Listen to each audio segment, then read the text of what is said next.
কারণ কি ভাই? জিগান আন্দাজে হইনা লাভ আছে। কারণ কি এটার? হ্যাঁ মহরম বুঝলাম, এটা মহরম গিয়ে এডি করতে কইছে, কেটা কইছে তো তুমি এডি করতে আসো? এমনি তো এডি করে না। হ্যাঁ কিছে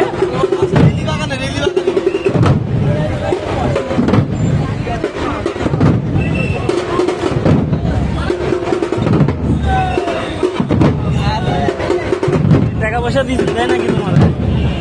এমনি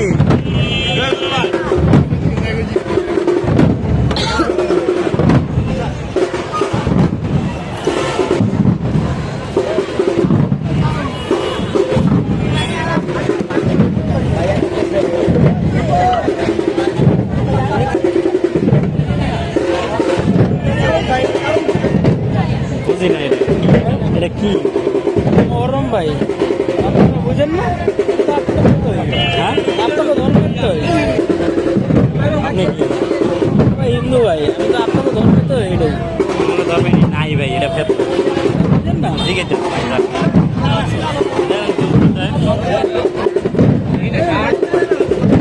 কি এটা কি কারণে? ভাই কি কারণ মধ্যে মহরমের এটাই হয়ে যাবে? হ্যাঁ হ্যাঁ হিন্দু বললাম আপনাকে ধর্ম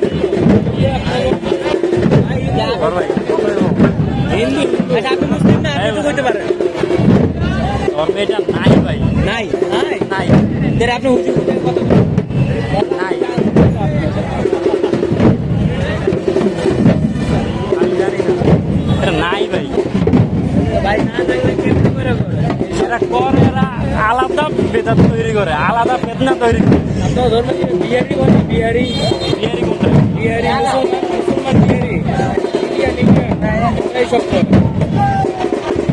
এটি কোনো কোরআন হাদিসে কিছুর মধ্যে এটি নাই। ওই জায়গায় একজনে জিজ্ঞাসি, একজনে জিজ্ঞাসি মিল্লা বাড়াই দিছে, আরেকজনে জিজ্ঞাসি উত্তর নাই, মানে এরা উত্তর দিতে পারে না। তাও এটি বুঝছেন, মানে ইসলামে এত পরিমাণ ফিতনা সৃষ্টি হয়েছে। এখানে করা উচিত কি? আজকে মহরমের দিন রোজা রাখা উচিত, শরীফ করা উচিত, নামাজ করা উচিত, এখন দোয়া করা উচিত। দুনিয়া মানে ইয়াতে নাই না, ফেতনা করা উচিত না, এটা ফেতনা। কোরআন হাদিসে যেটা নাই ওটা মানা, মানে আল্লাহ রাসূলের উম্মত থেকে অস্বীকার হওয়া। আল্লাহ রাসূল আরেক করে দিচ্ছে যে কোরআন হাদিসে যেটা নাই, আমার আদেশ নিচে যেটা নাই, মানে আদেশে যেটা নাই, কোরআন হাদিসে যেটা নাই, ওটা যদি কেউ করতে চায় তাহলে ওটা আমার উম্মতের কাতার করে না, ওটা উম্মত না। আমি বি জানি ভাই এটা নাই, এটা আমি বি জানি এটা নাই, কিন্তু নিয়ম আছে, এটা নিয়ম আছে। কিছু করতে গেলে তো ওরা ছেলে বানাই দিব, কোনো এটা কোনো নিয়মই নাই। ভাই, এর হইলো হিন্দু, এর